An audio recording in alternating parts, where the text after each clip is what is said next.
Now we have the 13th question where they have given the fx matrix, and we have to prove that fx times fy it is equal to fx plus y. So let's see how to do it.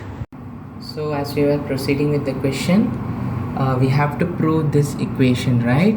So first we'll be focusing on the left side of the equation. So fx times fy we have to do, right?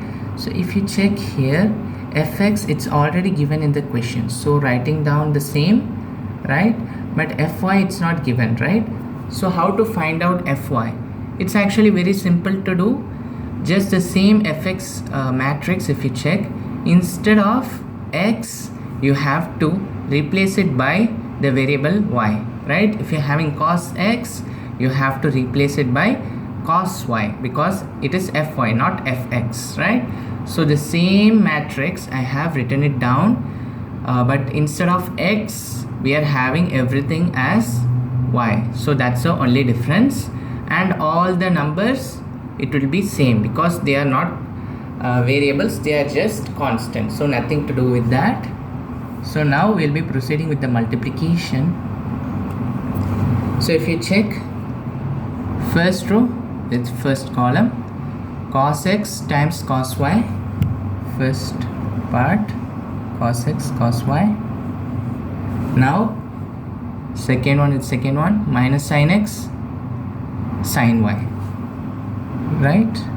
Minus sin x into sin y, and 0 times 0, so it will be 0 only, so no need to write that. Now what you have to do, first row but second column, right? So if you check cos x times minus sin y, so it would be minus cos x sin y, right? Then minus sin x cos y, so minus sin x cos y. Now third one would be 0 times 0, so it would be 0 only. So now going to the third column, right? Cos x times 0 would be 0, minus sin x times 0 would be 0, and 0 times 1 would also be 0, so it is 0. Now we have to do the second row and with each column. So now first one with first one, sin x cos y, sin x cos y plus cos x sin y, cos x sin y, and 0 times 0 would be 0. Now second row with second column, sin x sin y, actually it's minus sin y, right? So it is minus sin x sin y. Now cos x cos y,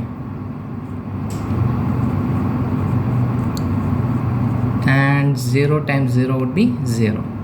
Then second row with the third column, sin x times 0 would be 0, cos x times 0 would be 0, and 0 times 1 would also be 0. Now going to the third row. Now 0 times cos y would be 0, and 0 times sin y would be 0, and 1 times 0 would be 0. Here also 0 times minus sin y would be 0, plus 0 times cos y would be 0, plus 1 times 0 would be 0. So here also 0. Now going to the third row and third column, 0 times 0 would be 0, and 0 times 0 would be 0, and finally 1 times 1 would be 1. So what is left here? Just 1 is left here. Now here actually we have to use certain properties.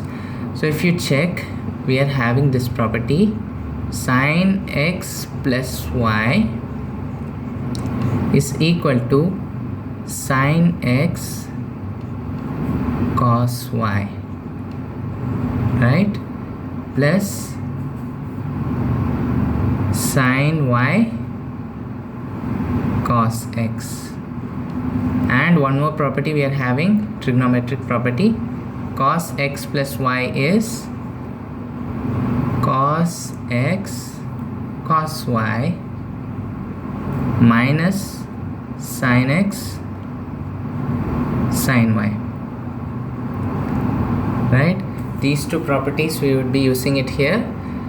If you check this one, right, the first part of the equation, the matrix cos x cos y minus sin x sin y, it's the same as this identity, right? So instead of this whole thing, we can replace it by cos of x plus y. So cos of x plus y, and here if we take the minus as common outside the bracket, because both are having minus, right? So we can take it common outside the bracket and we can put a plus inside. Both are positive now with a negative outside. So now if you check, this one is the same as this one, right? So whatever is inside the bracket, it can be replaced by sine of x plus y, right? And we are having a negative symbol before, so just it would be a negative sine of x plus y. Then 0 can be same, then this 0 also same, right? Now if you check this part, right, it is the same as the second identity, cos of x plus y.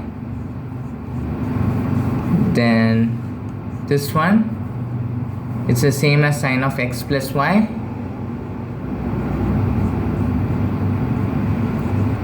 And 0 0 1, we can write it down as same.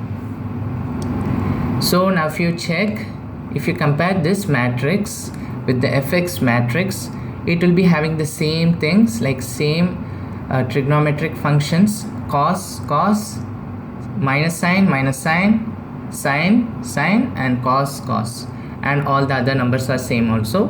But instead of x, we are having x plus y. So this is f of, instead of x, we are having x plus y here. So this will be equal to f of x plus y. So which is the right hand side of the equation. So we have just proved that f of x times f of y, it should be equal to f of x plus y. So that's what we have proved.